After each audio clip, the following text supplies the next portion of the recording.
Boa noite. O som tá bom hoje. Graça e a paz seja com todos, amém?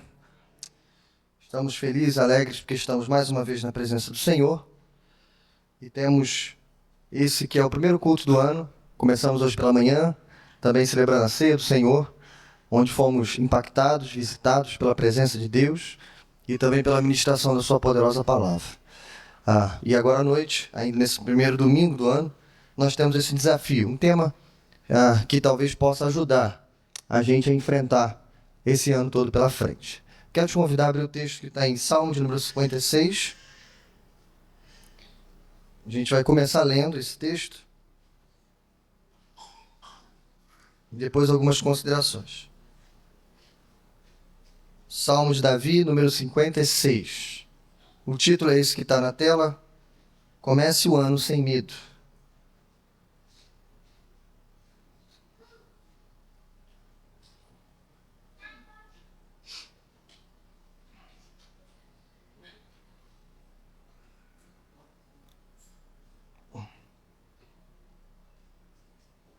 Diz assim o Salmo: Tem misericórdia de mim, ó Deus, pois os homens me pressionam. O tempo todo me atacam e me oprimem. Os meus inimigos pressionam-me sem parar. Muitos atacam-me arrogantemente. Mas eu, quando estiver com medo, confiarei em ti. Em Deus cuja palavra eu louvo. Em Deus eu confio e não temerei. Que poderá fazer meu simples mortal? O tempo todo eles distorcem as minhas palavras.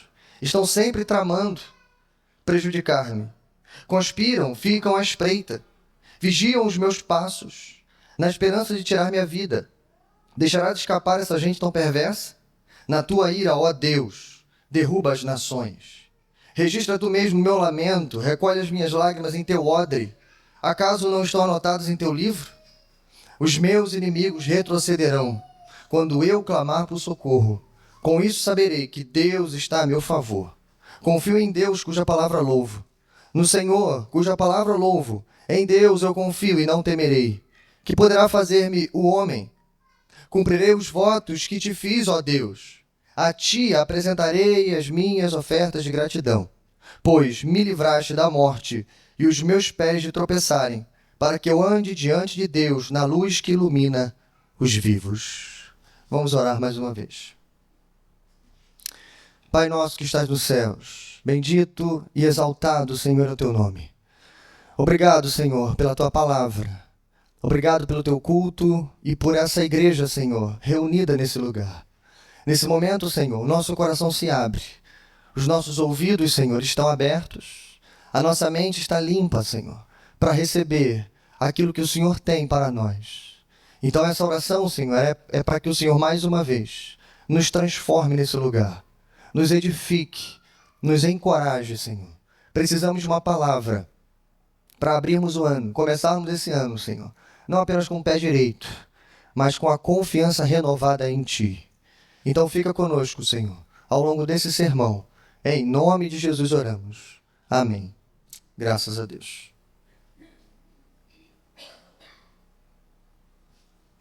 Como eu disse, nosso tema comece o ano sem medo.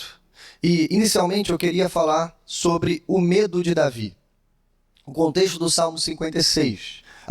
É até um tanto, não sei que palavra usar aqui, mas acho que a palavra mais adequada é tosco. Essa talvez seja a melhor palavra para definir o contexto de Davi no Salmo 56. O contexto de Davi aqui é quando ele estava fugindo de Saul, e a gente lembra que Davi passou mais ou menos 10 anos de sua vida, depois de ter sido ungido por Deus, ungido pelo Senhor através do profeta Samuel. Tempos depois, Saul persegue Davi junto com seus soldados, e Davi está nessa fuga, fugindo de Saul de um lado para o outro, no meio do deserto, no meio de cavernas, etc. Mas aqui, nesse contexto, Davi procura um lugar um tanto inusitado para fugir.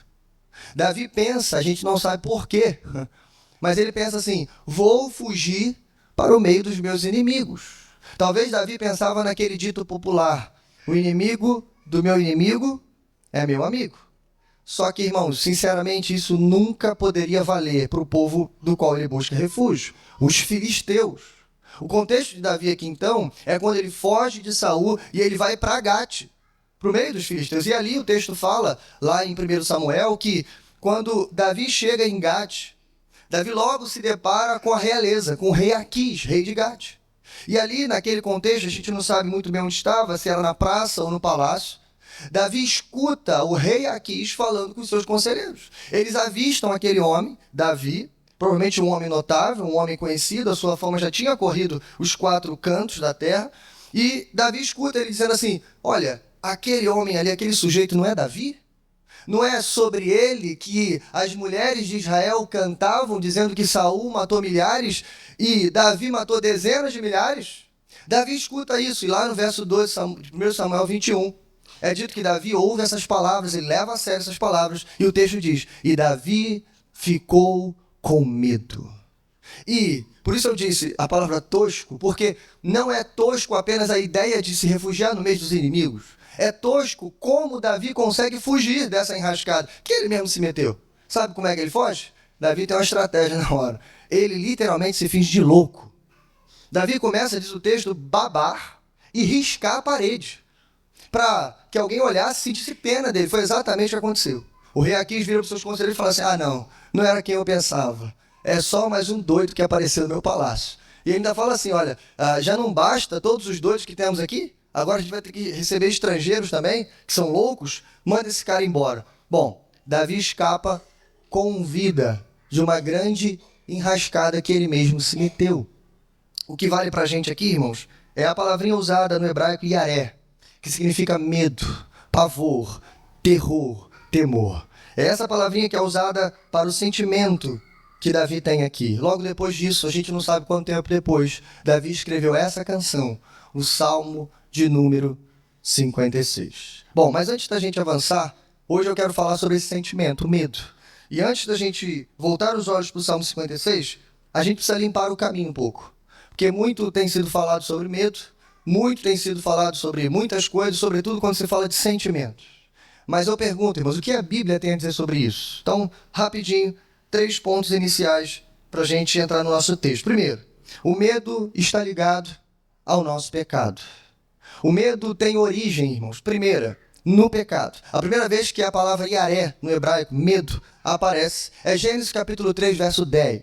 E você lembra da cena? O casal tinha acabado de transgredir a lei de Deus. Deus estava à procura, Adão, onde estás? E eles estão em que movimento? Fugindo de Deus. O texto diz que por estar nu estavam com vergonha, mas o texto diz, Adão diz, eu estava com medo. Literalmente. A primeira vez que o medo aparece, então, é quando o casal peca, é quando a humanidade se rebela contra Deus. E não só o medo aparece, mas é pela primeira vez na história que o relacionamento entre Deus e a humanidade fica totalmente distorcido. Não é mais um relacionamento de paz e de deleite, onde Deus aparecia para conversar com o casal, para se deleitar com as obras que eles tinham feito, ou eles para se deleitar nas obras de Deus. Agora é uma relação como de muitas outras relações entre o homem e Deus, uma relação de medo e de vergonha. Bom, mas embora o medo tenha origem no pecado, é possível dizer, irmãos, que o medo também pode nos servir positivamente. O medo pode enfrentar, inclusive, o pecado. Até porque, por isso eu citei a palavrinha hebraica, yaré, porque a mesma palavra hebraica é usada tanto para medo, no sentido de pavor, no sentido de um medo pecaminoso, um medo paralisante, quanto para temor. As primeiras vezes que essa palavra aparece na Bíblia estão em Gênesis 31 e um pouquinho mais à frente, falando sobre o temor de Isaac e depois o temor de José. Uma palavra que vai ser usada pelo rei Salomão, e você lembra? Dizendo que o temor do Senhor é o princípio da sabedoria. Veja, é a mesma palavra. Então o que a gente aprende aqui? Existe, irmãos, então, uma espécie de medo, aqui melhor chamada e melhor reconhecida como temor, que pode, ou melhor, deve ser usada por nós, não só para enfrentar o pecado, mas para nos relacionarmos com o nosso Deus. Bom, Então, uma breve separação entre temor e medo seria: o temor nos quebranta, o medo adoece. O temor nos leva à ação, o medo paralisa. O temor aproxima, o medo afasta. O temor é o princípio da sabedoria e o medo é o princípio da ansiedade. Terceiro lugar, devemos desequilibrar a medida de medo e fé que há no nosso coração. A palavra é desequilíbrio. Acho que é a primeira vez que eu ensino desequilíbrio na vida. Geralmente, o cristão está sempre no ponto de equilíbrio. Aqui talvez seja o único lugar onde a gente precisa encontrar um ponto de desequilíbrio. Em outras palavras, imagine uma grande balança. De um lado tem medo, do outro lado tem fé. E essa balança é o seu coração. A verdade que Davi vai nos ensinar é que medo e fé podem habitar juntos no coração do crente. Afinal, é isso que ele falou no verso 3. Quando me vier o medo, confiarei em ti. Então, se medo e fé podem habitar juntos no nosso coração, então o que a gente tem que fazer? A gente tem que fazer o nosso coração pender para o lado da fé. Para cada medida de medo, nós teremos 10 motivos para confiar no Senhor. É isso que Davi vai nos ensinar ao longo de todo o Salmo de número 56. Bom, o grande pregador Charles Spurgeon, comentando esse salmo e esse verso específico, diz o seguinte: ele temia, mas esse medo não preenchia toda a área da sua mente. Pois, ele acrescenta, hei de confiar em ti. É possível, então, que o medo e a fé ocupem a mente ao mesmo tempo. Somos seres estranhos, e nossa experiência na vida divina é ainda mais estranha. Estamos geralmente em um crepúsculo, onde luz e escuridão estão presentes. É difícil definir qual delas predomina. Então, irmãos, o nosso desafio nessa noite, ao longo do ano, e com certeza em toda a nossa vida, é fazer com que o nosso coração, ainda que visitado pelo medo, ele possa confiar e por isso louvar ao Senhor. Bom, é isso que veremos ao longo do Salmo 56. Me acompanhe, vamos voltar ao nosso texto. Nós temos 3 perguntinhas rápidas ao Salmo 56. A primeira delas é: quais são os seus medos? Essa é a primeira pergunta. Eu vou perguntar para Davi, mas em sequência eu pergunto para você. Então a pergunta é: quais são os seus medos? Bom, a gente viu que no verso número 1, Davi abre dizendo: tem misericórdia de mim, ó Deus, pois os homens me pressionam o tempo todo, me atacam e me oprimem. Verso 2, os meus inimigos pressionam-me sem parar. Muitos atacam-me arrogantemente. Irmãos, o que Davi faz aqui inicialmente, eu observei que pastor David também abriu com o Salmo 27 e disse, e Davi faz a mesma coisa no Salmo 27 e Salmo 56. Davi abre o seu cântico de adoração, que não é apenas uma adoração, mas é um clamor, é uma petição, é um cântico de lamento, é uma oração ao Senhor. Ele abre a sua oração dizendo para Deus quais são os seus medos naquele momento. E é isso que Davi começa a falar. Primeiro, ele está dizendo para o Senhor: eu estou cercado de inimigos. E veja, irmãos, esse era o contexto de Davi. Lembra? Ele foge da sua nação, da sua terra natal, porque lá ele era perseguido. Ele vai para outra terra estrangeira, para Gate, lá na Filístia. Mas lá também ele é perseguido, está cercado de inimigos. Segundo, seus inimigos não dão trégua. 2 vezes Davi repete: o tempo todo me atacam, me pressionam sem parar. Terceiro, seus inimigos são ardilosos. Verso de número 5, ele diz: estão sempre tramando prejudicar-me. Verso 6, conspiram, ficam à espreita, vigiam os meus passos. Mas em quarto lugar, seus inimigos querem o seu fim, vigiam os meus passos, na esperança de tirar-me a vida. Agora veja que coisa interessante. Substitua a palavra inimigos por problemas. Substitua a palavra inimigos aqui por lutas, adversidades, tempestades. Coisa que dá em crente, viu? Se você não sabe, isso não dá na parede, não dá na árvore, isso dá em crente. Luta, adversidade, aflições. Substitua a palavra inimigos aqui e leia, Davi, então, você, eu, nós, podemos estar cercados de lutas, cercados de adversidades. Essas adversidades não dão trégua para nós. Sem falar dos nossos inimigos espirituais, o diabo e sua horda. Veja, eles são inimigos ardilosos. E não se enganem, eles trabalham 24 horas por dia, 7 dias por semana, para simplesmente o seu fim, a sua destruição. Então, não é só Davi que está cercado de inimigos. Não é só ele que tem inimigos que tramam o tempo todo contra ele. Não é só ele que tem inimigos que querem o seu fim. Você também. Nós também. Bom, como eu disse, Davi faz muito mais do que só identificar os seus medos. E é muito mais do que isso que eu quero convidar você a fazer nessa noite. Não é apenas olhar para a sua vida, olhar para o seu ano, para o início de ano. Eu nem sei, irmão, se já deu tempo de sentir medo no ano de 2025. Nem sei. O ano começou quarta-feira passada, está muito recente. Mas talvez já tenha dado tempo de você sentir medo no seu coração. Talvez a própria virada de ano tenha sido um momento para refletir ou um momento para sentir medo. Eu não sei quantos de vocês pensaram, mas eu penso isso todo ano. Todo ano eu penso. Esse ano eu pensei a mesma coisa. E se 2025 for parecido com 2020? E se? Lembra de 2020? Nós começamos o ano bem, irmãos. Bem. Fazendo planos, viajando, tirando férias, tranquilo, exatamente como estamos andando agora. Mas até, irmãos, que veio um negócio que a gente nem sabia direito o que era. Uma tal de pandemia. Com a pandemia vieram as mortes. Com as mortes vieram o lockdown. Com o lockdown veio a solidão e assim por diante.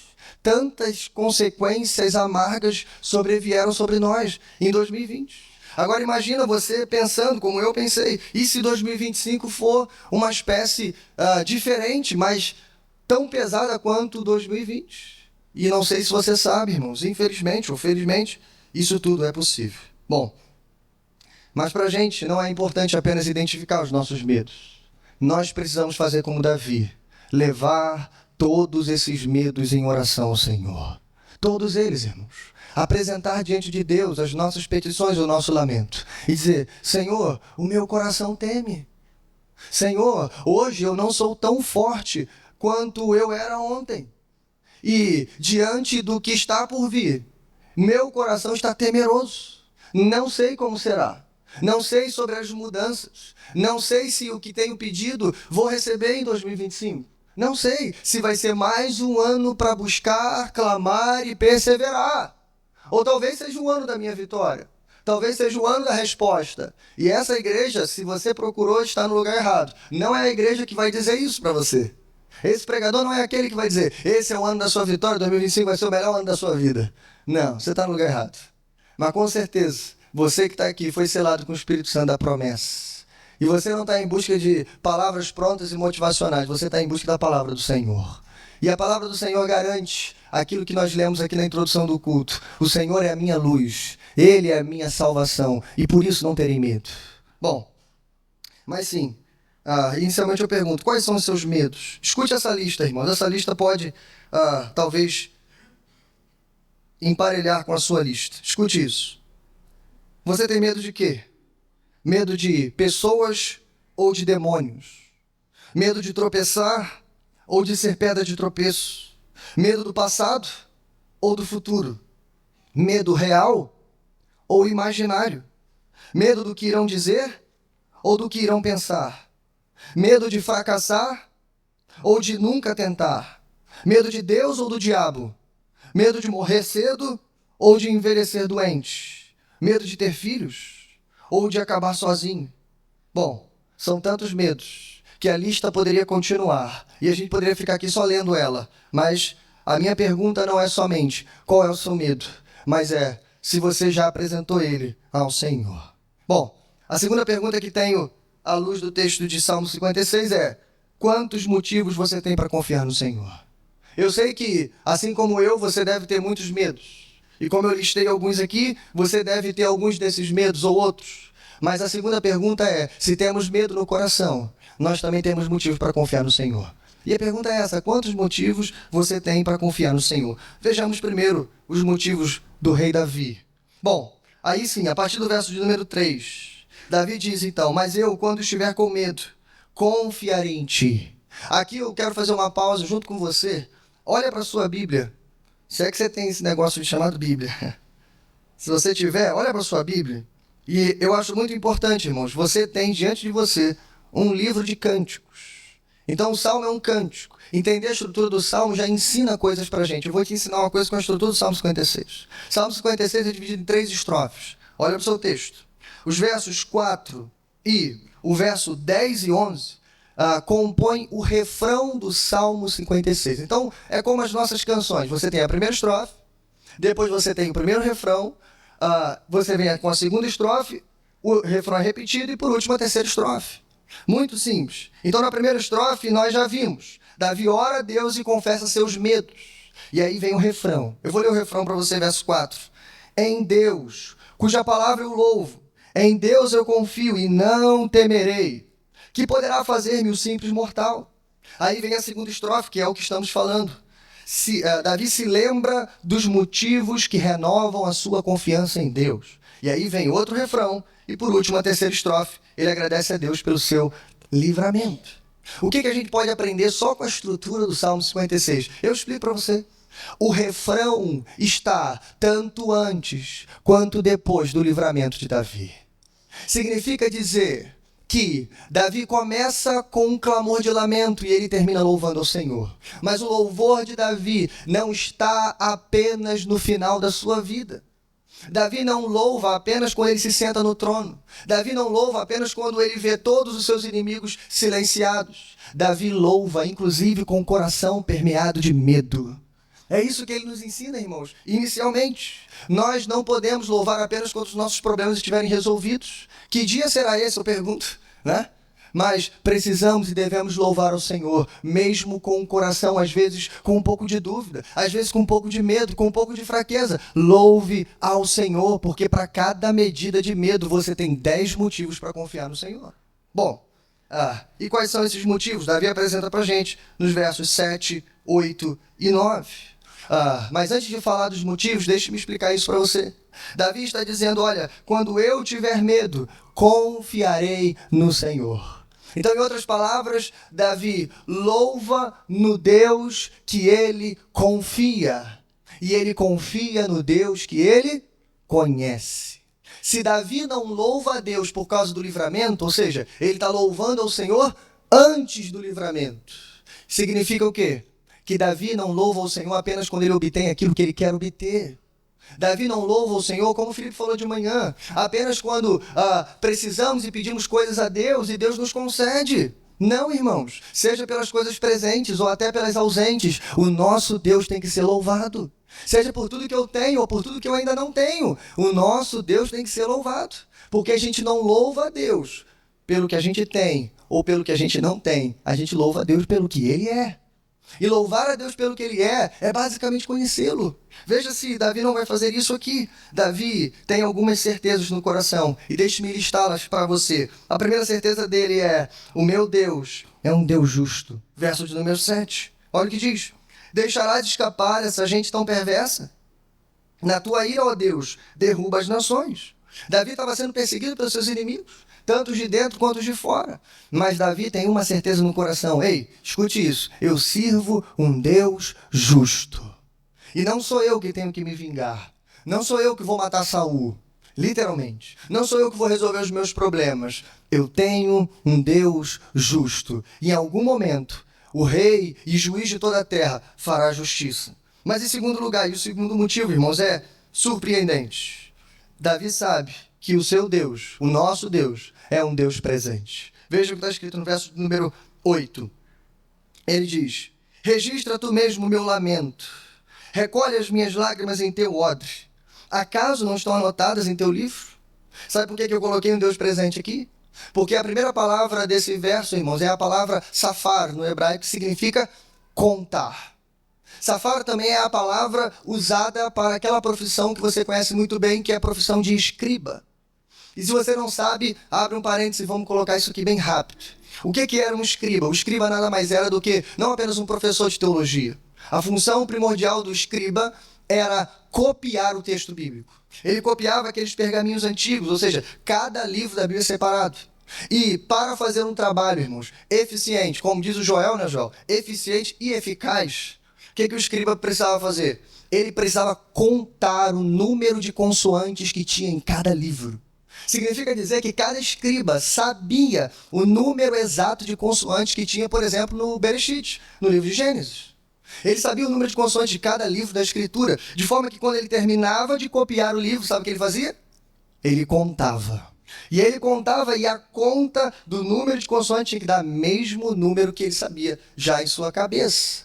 Então, irmãos, Davi está virando para a sua própria alma e está fazendo ela lembrar que assim como um escriba eficiente, um escriba atencioso, que conta o número exato das consoantes que há no texto bíblico, Deus estava registrando cada uma das suas petições. Mais ainda, ele vê uma imagem, claro que tudo isso é simbólico, mas representa um Deus presente. Ele vê a imagem de um odre de couro, cheio de água, mas não é água, são as suas lágrimas. E ele está dizendo, ele mesmo recolhe cada uma das minhas lágrimas. Sabe o que significa, irmãos? É você dizendo para a sua própria alma, Deus não está alheio ao meu sofrimento.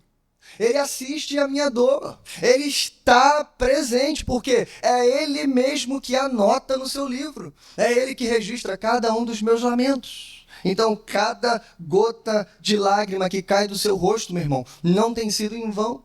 Tem sido registrado pelo teu Deus, pelo escriba, pelo nosso Senhor. Bom, Ele é um Deus presente, Davi sabe disso, mas o terceiro motivo é, esse Deus é um Deus que luta por mim. Veja, Davi está cercado de inimigos, mas ele sabe que no final das contas, não é ele que luta, não é pela sua força, é pelo braço forte do Senhor. Verso 9 diz, então voltarão, ou melhor, verso 9, cadê? Está aqui. Os meus inimigos retrocederão quando eu clamar por socorro. Com isso saberei que Deus está a meu favor. Uma tradução mais literal diria assim, então voltarão meus inimigos para trás. No dia que eu clamar, eu bem sei que Deus é por mim. Veja, irmãos, a NVI talvez deixe entender para a gente que Davi vai entender que Deus está ao seu favor quando Deus livrar ele dos inimigos. Mas não é isso que o texto original, melhor traduzido, diria. O texto melhor traduzido diria que Davi vai clamar ao Senhor, porque ele sabe que Deus é por ele. Então, na verdade, não é uma coisa em detrimento da outra, é uma certeza absoluta, irmão. Davi sabe que, embora ele vença ou até pereça, Deus é por mim. E é isso que ele está nos incentivando a fazer. Davi sabe que o seu Deus é um Deus justo, um Deus presente e um Deus que luta por ele. Davi tem 3 motivos para continuar confiando no Senhor, apesar do medo que há no seu coração. E eu pergunto para você nessa noite, quantos motivos você tem? Você que vive depois do ano 1. Você que vive depois da plenitude dos tempos. Você que vive depois do dia de Pentecostes. Você que vive depois da igreja primitiva. Você que vive depois das missões do apóstolo Paulo. Você que vive 2000 anos depois da história da redenção. Você que está aqui sentado, quantos motivos você tem? Deixe-me te ajudar. E eu vou deixar apenas um motivo. Uma frase que quero elencar e lembrar para a sua alma nessa noite. Deus ama você. Pode dizer amém? Eu vou repetir, Deus ama você. Irmãos, eu estou convencido de que a gente às vezes não consegue penetrar na profundidade do que significa isso. Sobretudo quando a gente entrega um folhetinho e vai evangelizar na rua e diz para alguém, Jesus te ama. Ou Deus ama você. E como vários outros ditos da nossa cultura, isso se transformou em jargão popular. Mas eu quero lembrar para a sua alma, para o seu coração. Essa é uma verdade, irmãos, extraordinária da Escritura. E essa é uma verdade tão profunda que ela é um motivo para nós continuarmos confiando no Senhor. Veja isso, irmãos. Me acompanhe, tente nos acompanhar aqui por uma espécie de sobrevoo pela Escritura Sagrada. Deus ama você. Escute. Efésios 1:5 diz que Deus em amor nos predestinou. Deuteronômio 7:8 diz que Deus escolheu Israel por amor. Jeremias 31:3 diz que Deus ama o seu povo com amor eterno.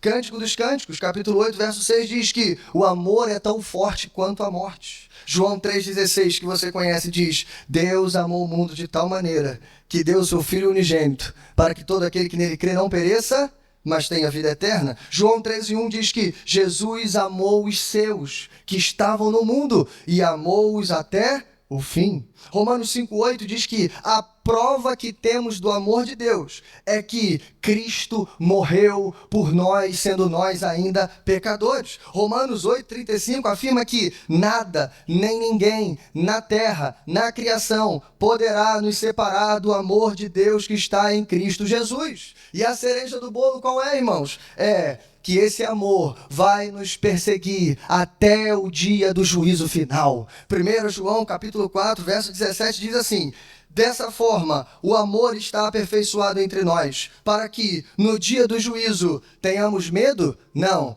tenhamos confiança, porque neste mundo somos como ele. No amor não há medo, pelo contrário, o perfeito amor expulsa o medo, porque o medo pressupõe castigo, mas aquele que tem medo não está aperfeiçoado no amor. O que significa, pastor, não está aperfeiçoado no amor? Significa que você ainda não entendeu o amor de Deus. Significa que você ainda não acessou o amor de Deus. Significa que o amor de Deus é uma mera expressão para a sua vida. Ei, no dia em que você se sentir amado pelo Deus vivo, você estará aperfeiçoado no amor. E você vai poder dizer, 1 João 4,19, nós amamos porque Ele nos amou primeiro. Amém? Glória a Deus. Aqui está, irmãos, um motivo, um só, para você começar o ano de 2025, não pensando, esse é o ano da vitória, esse é o ano da conquista. Não, irmãos, venha o que vier, aconteça o que acontecer, seja melhor ou pior do que 2020, escute isso, Deus ama você. Bom, para encerrarmos esse breve sermão, a última pergunta será a nossa conclusão.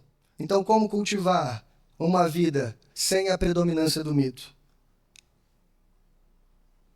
Leia comigo, versos 12 e 13, os últimos versos do Salmo 56. Diz assim: cumprirei os votos que te fiz, ó Deus.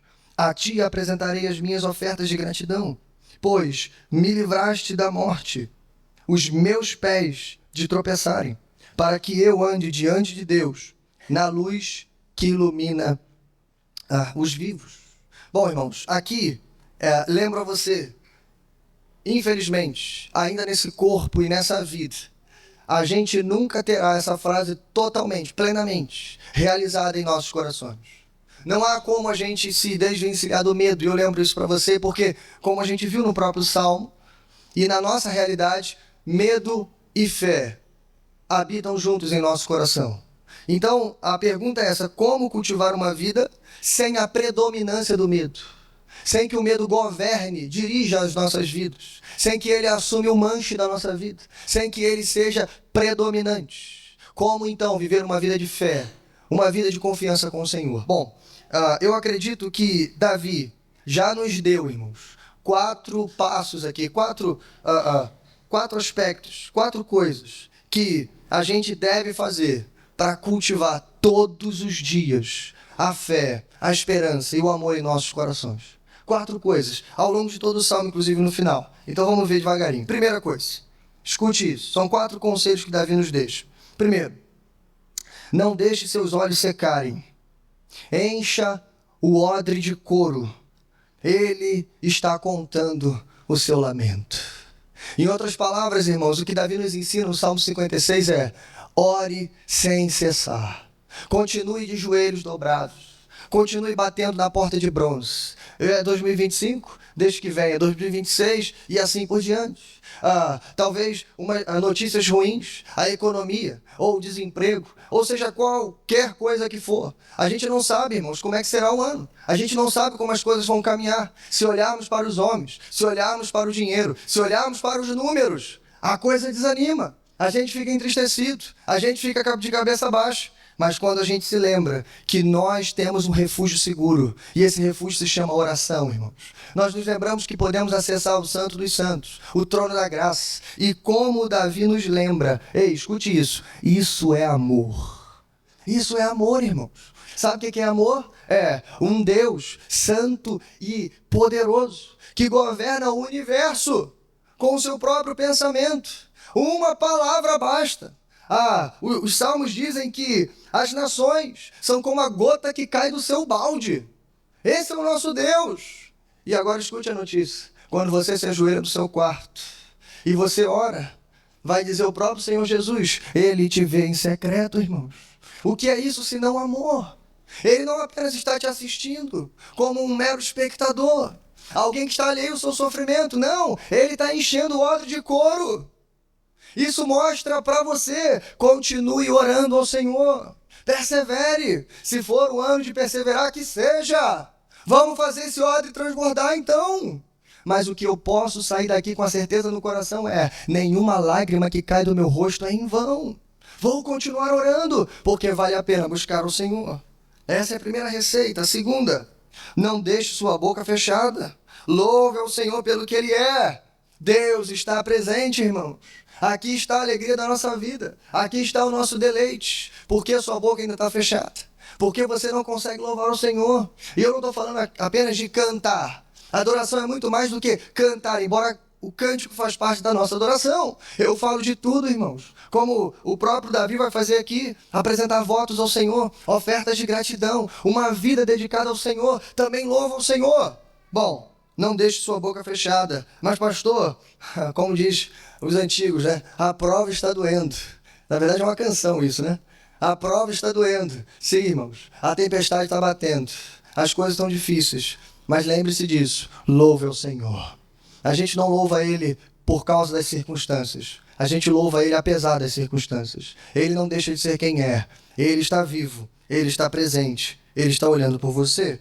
Mas em terceiro lugar, não deixe sua alma se esquecer que ela é amada com um amor eterno e invencível. Irmão, se você conseguir lembrar isso, se você atravessar essa virada de ano, esse início de ano, passando pelo carnaval, depois chegando à metade do ano, e assim, irmãos, daqui a pouco o ano já acabou. É assim que tem sido. Os dias têm sido literalmente abreviados. O fim está próximo. Mas se você se lembrar, a cada jornada, a cada desafio, ei, Deus me ama, eu estou seguro. Imagine você não temerá rejeição. Você não temerá os amigos que foram embora, que na verdade nunca foram amigos. Você não temerá o que as pessoas vão dizer, ou até o que elas vão pensar de você. Você não vai ter medo daquilo que é real ou daquilo que é imaginário. Não, porque você sabe que Deus ama você. Mas em quarto lugar, assim como Davi faz nos últimos versos, não deixe sua mente de se esquecer. Tem que voltar para agradecer. Tem que voltar para agradecer, irmãos. A gratidão te fará lembrar nos momentos de necessidade. Uma das melhores coisas que há na gratidão é que é ela que vai nos fazer lembrar quando o dia mal vier. Quando o tempo de dificuldade vier, quando as lutas de 2025 baterem na tua porta, você vai se lembrar, naquele momento, de todas as vezes que você teve que voltar para agradecer. Todas as vezes. E aí, quando você se lembrar dos momentos de gratidão, você vai se lembrar dos grandes milagres que Deus fez na sua vida. Quando você se lembrar da gratidão, você vai se lembrar do cuidado de Deus. Quando você se lembrar da gratidão, você vai se lembrar, Deus está presente e sempre esteve em toda a minha vida. Amém, irmãos? Que essa palavra esteja cuidadosamente amarrada no seu coração. Não se esqueça, tem medo aqui dentro. Pastor Miguel não é o super-homem. Ele teme também. Ele tem medo. Mas lembre-se, para cada medida desse medo sorrateiro, a gente vai fazer a balança pender para a fé que tem em Jesus Cristo. E a gente vai dizer para Ele, eu confio no Senhor, porque eu conheço o Senhor. E eu sei que Ele é um Deus presente na minha vida. Ele me ama e Ele me vê. Amém? Vamos orar. Curva sua cabeça.